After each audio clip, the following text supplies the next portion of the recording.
प्रति मिनट 2.5 लाख का खर्चा सदन जब सत्र होता है और सदन चलता है उस टाइम पे होता है। जेएनजी का जो विरोध प्रदर्शन था और संसद चलो की जो कूच थी, उसमें दिल्ली पुलिस ने जिस तरह से बेरहमी से अत्याचार किए जेएनजी पर और जिस तरह से लाठीचार्ज हुआ, पैलेट गन का इस्तेमाल किया गया, टीयर गैस के सेल छोड़े गए, उसके चलते पूरे देश में सरकार के खिलाफ आक्रोश फैला हुआ और जिस तरह का अत्याचार किया गया, महिलाओं पे अत्याचार किया गया और जो सरकार महिला सशक्तिकरण और महिलाओं के सम्मान की बात करती है, उसी सरकार की पुलिस ने महिलाओं का अपमान किया। आपकी और मेरे जैसी जनता है जो टैक्स पे करती है, उसके टैक्स के पैसे से सदन की कार्रवाई चलती है। हमारे मतों से चुन के वहां पर पहुंचते हैं और वहां पर अपनी राजनीति चमकाने में ये लोग माहिर हो जाते हैं और वहां पर अपनी मनमानी करते रहते हैं और इस तरह से हमारे टैक्स के पैसे को उड़ाते रहते हैं।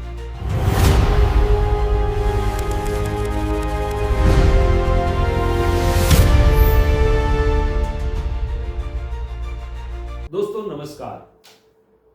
पॉलिटिकल लेंस में आपका स्वागत है। आखिरकार बुधवार 13 अगस्त को संसद के दोनों सदन अनिश्चित काल के लिए स्थगित हो गए और सत्ता पक्ष तथा विपक्ष की जीत के कारण भेद चढ़ गया और इसमें नुकसान सत्ता पक्ष या विपक्ष को नहीं हुआ, लेकिन जनता के पैसों का नुकसान हुआ। दोस्तों ये मैं इसलिए कह रहा हूं क्योंकि जिस तरह से कभी भी जब भी संसद का सत्र मिलना होता है, मॉनसून सत्र मिला, एग्जाम्पल दे रहा हूं, मॉनसून का सत्र जो था 20 जुलाई से शुरू हुआ और 13 अगस्त तक चलना था। ये 20 जुलाई से 13 अगस्त के बीच में जो चलने वाला सत्र था, उसमें पर डे मतलब प्रतिदिन की जो लागत है सदन चलाने की, वो 8 से 9 करोड़, ये 2012 का अनुमान है, लेकिन ये मान के ही चला जाता है कि 8 से 9 करोड़ प्रतिदिन का खर्चा होता है सदन चलाने का। मतलब आप सोच लीजिए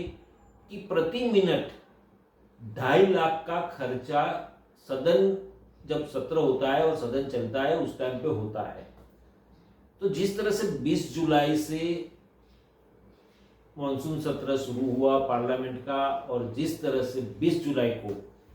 नई दिल्ली में जंतर मंतर पे जेएनजी का जो विरोध प्रदर्शन था और संसद चलो की जो कूच थी, उसमें दिल्ली पुलिस ने जिस तरह से बेरहमी से अत्याचार किए जेएनजी पर और जिस तरह से लाठीचार्ज हुआ, पैलेट गन का इस्तेमाल किया गया, टीयर गैस के सेल छोड़े गए, उसके चलते पूरे देश में सरकार के खिलाफ आक्रोश फैला हुआ और साथ में विपक्ष भी जिस तरह से नीट यूजी 2026 का पेपर लीक हुआ था और जिस तरह से जेएनजी और खास करके कॉकरोच जनता पार्टी के नेतृत्व में जो आंदोलन शुरू हुआ था, वो लोग मांग कर रहे थे शिक्षा मंत्री धर्मेंद्र प्रधान के इस्तीफे की, लेकिन सरकार है कि मानती नहीं थी और इसके चलते संसद चलो कुछ की जो ऐलान की गई कॉकरोच जनता पार्टी की ओर से और 20 जुलाई को पूरे देश में से जेएनजी उमड़ पड़े और जिस तरह से कूच शुरू हुई, शांतिपूर्ण एटमॉस्फेयर में कूच शुरू हुई, लेकिन जिस तरह से पुलिस और सुरक्षा जवानों ने उन्हें रोका और बेरहमी से पीटा और जिस तरह का अत्याचार किया गया, महिलाओं पे अत्याचार किया गया और जो सरकार महिला सशक्तिकरण और महिलाओं के सम्मान की बात करती है, उसी सरकार की पुलिस ने महिलाओं का अपमान किया। इसके चलते जेएनजी तो नाराज हुए, लेकिन विपक्ष भी नाराज हुआ और पूरे देश की जनता भी नाराज हुई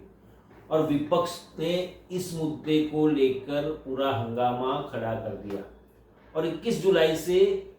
संसद के प्रांगण में जिस तरह से विरोध प्रदर्शन शुरू किया विपक्ष ने, और बस एक ही डिमांड थी कि धर्मेंद्र प्रधान को हटाया जाना चाहिए, और साथ में जिस तरह से दिल्ली पुलिस ने अत्याचार किया है उसका जवाब गृह मंत्री अमित शाह को देना चाहिए।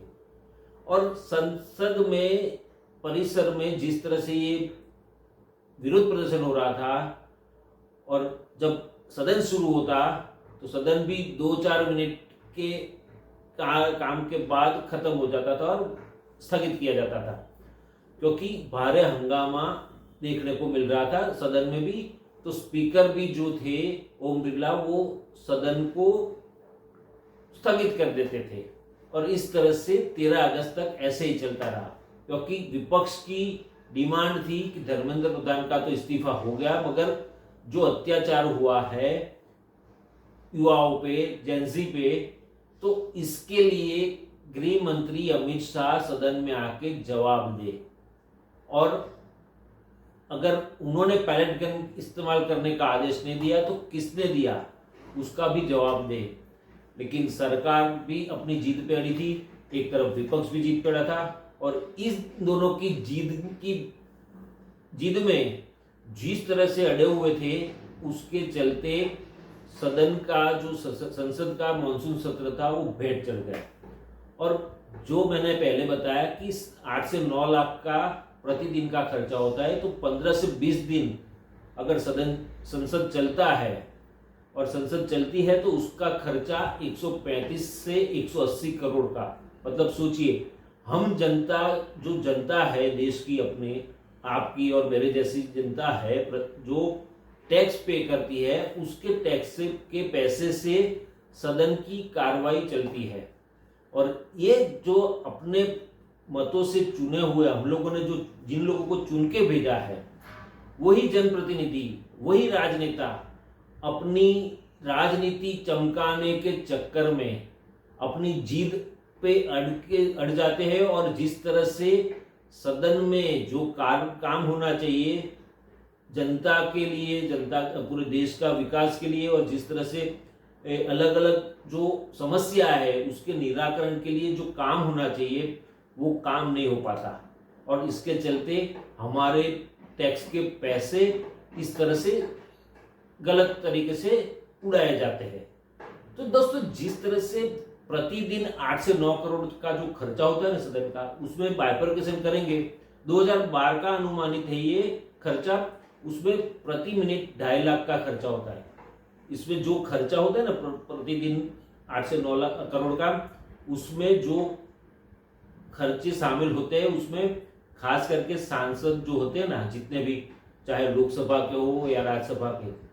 वो सांसद को प्रतिदिन 2500 रुपये, मतलब 2500 रुपये का वेतन दिया जाता है। उनकी सैलरी तो अलग से होती है पर मंथ, पर जब सत्र होता है, सदन का सत्र होता है कोई भी, तो उस टाइम पे उनको 2500 रुपये अलग से वेतन मिलता है। और आने जाने का किराया, वहाँ रहने का खर्चा, एक्स्ट्रा जो खर्चा होता है वो सब मिला के तकरीबन 5000 जितना उनको प्रतिदिन मिलता है। साथ में लोकसभा सचिवालय, पार्लियामेंट के सचिवालय के स्टाफ की सैलरी, उसके रख रखाव का खर्चा, सदन पार्लियामेंट के रख रखाव का खर्चा, साफ सफाई का खर्चा, तो ये सब मिला के 8 से 9 करोड़ रुपए प्रतिदिन खर्च होते हैं, और हमारे पैसे पे ये लोग ऐश कर रहे हैं। तो सवाल ये उठता है कि सत्ता पक्ष अपनी जीत पे अड़ी रहती है और विपक्ष अपनी जीत पे। ये पहली बार नहीं है, ये काफी सालों से ऐसा देखा जा रहा है कि इस तरह से कोई न कोई इम्पोर्टेंट मैटर होती है, इम्पोर्टेंट सदन का सत्र होना होता है और इम्पोर्टेंट काम होना होता है, उस टाइम पे सत्ता पक्ष या विपक्ष अपनी जीत पे अड़ जाते हैं, और जिस तरह से व्यवहार होता है और जिस तरह से विरोध होता है उसके चलते हंगामे के बाद जो सदन स्थगित किया जाता है और सत्र पूरा ऐसे ही चला जाता है, तो काफी सारे काम अटक जाते हैं। जैसे अभी जो मानसून सत्र हुआ 20 जुलाई से स्टार्ट हुआ, 13 अगस्त को खत्म हुआ, उसमें काफी सारे विधेयक पारित होने थे, मगर सिर्फ 12 ही पारित हो पाए, और 12 में से 7 सिर्फ 36 मिनट में बिना विरोध के, बिना चर्चा किए पास किए गए। तो सोचिए, जो इंपॉर्टेंट बिल है उसकी चर्चा नहीं होगी, उसमें क्या क्या प्रावधान किए गए हैं, क्या क्या रहेगी, क्या क्या चीजें हैं, किस तरह से इम्प्लीमेंट होगा, और जो बातें जनता को बतानी है, जनता को समझनी है, जनता को जाननी जरूरी है, वही बात अगर हम नहीं समझ पाएंगे, नहीं जान पाएंगे, तो ये चुने हुए राजनेता का मतलब क्या? हमारे मतों से चुन के वहां पर पहुंचते हैं और वहां पर अपनी राजनीति चमकाने में ये लोग माहिर हो जाते हैं और वहां पर अपनी मनमानी करते रहते हैं और इस तरह से हमारे टैक्स के पैसे को उड़ाते रहते हैं। तो दोस्तों, जिस तरह से ये सत्र पूरा धुल गया और सत्र खत्म हो गया, लेकिन खर्चा जो है वो 2012 के अनुमान पे मैंने बताया है, लेकिन 2026 में जिस तरह से पिछले 14 सालों में 14 सालों में जिस तरह से महंगाई बढ़ी है, उस तरह से खर्चा भी बढ़ता होगा। तो मैंने ये तकरीबन 135 से 180 करोड़ का पूरा 15-20 दिन का जो संसद का सत्र होता है उसका खर्चा होता है। लेकिन अब हम लोगों को डिसाइड करना है कि इसमें गलती किसकी होती है, क्योंकि हर बार हर एक संसद के हर एक सत्र में ऐसे न ऐसे कोई ना कोई हंगामा होता है, कोई ना कोई मुद्दा होता है और इसको लेके सत्ता पक्ष या विपक्ष दोनों जीत पे अड़ जाते हैं और जीत पे अड़ जाने के कारण कहीं न कहीं ये जो सत्र होता है वो उसकी उन दोनों की जीत में खत्म हो जाता है और नुकसान आखिरकार जनता के पैसे को होता है। तो हम लोगों को डिसाइड करना है कि आने वाले समय में ऐसे राजनेता को चुने या ऐसे मुद्दे जो राजनेता सही में जनता को असर करते हो और असर करने वाले हो, ऐसे मुद्दे संसद में उठाए, ना कि कोई ऐसा मुद्दा लेके हंगामा करे और संसद का जो सत्र है उसको धूल डाले। तो इस तरह से हमें डिसाइड करना है और आपको भी डिसाइड करना है। दोस्तों, आपको ये वीडियो कैसा लगा जरूर से आप लाइक करें, शेयर करें और हाँ, कमेंट बॉक्स में जरूर से कमेंट करेंगे। और मैं तो ये कहूंगा कि आप ये डिसाइड करें कि सत्ता पक्ष की गलती है या जो विपक्ष की गलती है, क्योंकि जिस तरह से पूरा सत्र